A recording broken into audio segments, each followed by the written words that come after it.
深夜咖啡館驚爆大瓜，周也情侶密會被拍，肢體互動甜到齁，粉絲炸鍋，借波藏得夠深。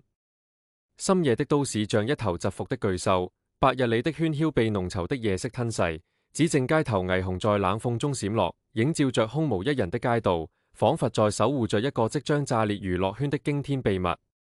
就在這樣一個連月光都透着幾分曖昧的夜晚，一位網友的磨心之舉，直接把熱搜榜搞了個天翻地覆。星號周也如情侶，這對在熒幕上默契十足的黃金搭檔竟被拍到一前一後，低調轉進了市中心一條僻靜小巷里的神秘咖啡館。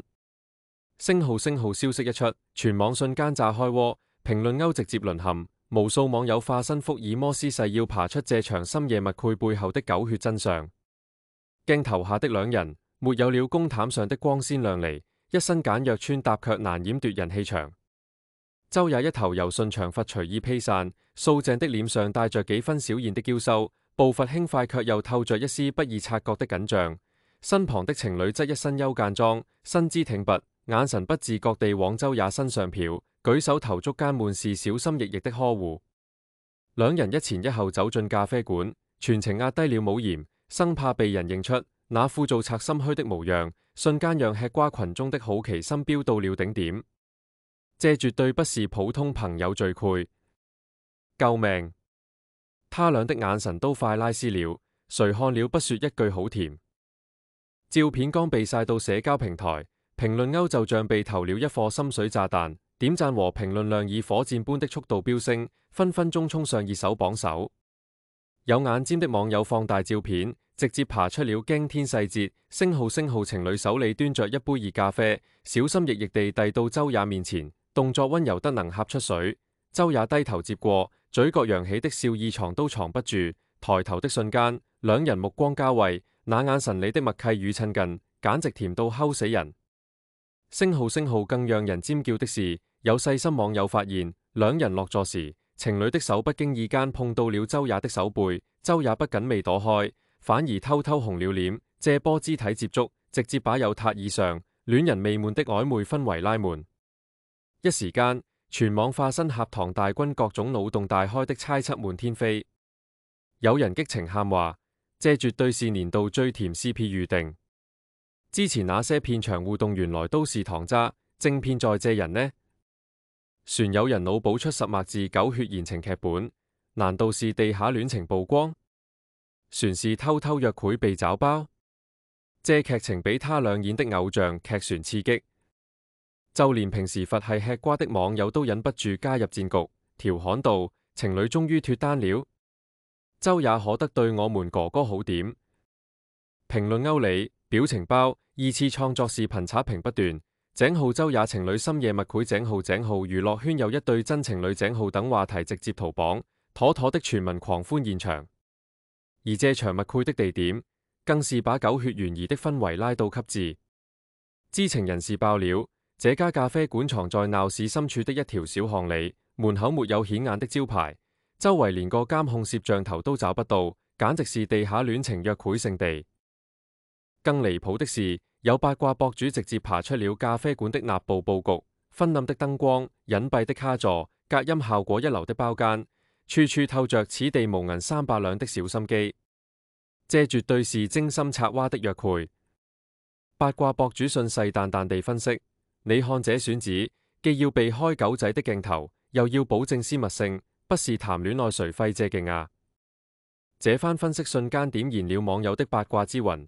大家紛紛化身細節控，把兩人過往的互動爬了個底朝天。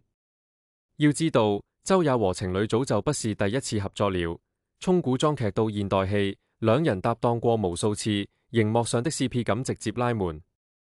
但以前大家都以為這只是演運的專業素養，直到這次深夜密會曝光，網友才恍然大悟：星號原來那些片場互動全是公費戀愛。星號有人翻出兩人之前的採訪視頻，情侶看周也的眼神裡滿是寵溺。周也被問到最默契的搭檔時，退口而出的就是情侶的名字。船有人爬出片場花絮，休息時情侶會主動給周也帶水、披外套，周也則會偷偷給情侶帶小零食。這些以前被當成同事有愛的細節，現在傳成了戀愛實錘。我就說他倆不對勁。一位老粉激動地表示，上次頒獎典禮，情侶看周也的眼神都快黏在他身上了。下台的時候，船特意扶了他一把，這要是沒點毛膩，我把頭擰下來。網友們越爬越上頭，甚至有人翻出兩人的社交平台，發現他們點讚了彼此的同款穿搭，關注了同一個寵物博主，就連發微博的時間都隱隱約約透着情侶款的巧合，借波糖簡直甜到齁。事件曝光後，八卦媒體像打了雞血一樣，連夜派出記者蹲守在咖啡館附近，誓要挖出更多猛料。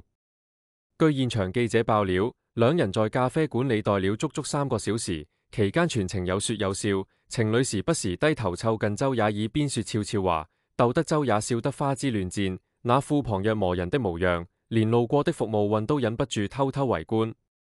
更狗血的是，記者拍到兩人離開時，情侶下意識地把周也護在身後，船貼心地幫他拉了拉衣領，這波男友力爆棚的操作，直接讓全網尖叫鎖死，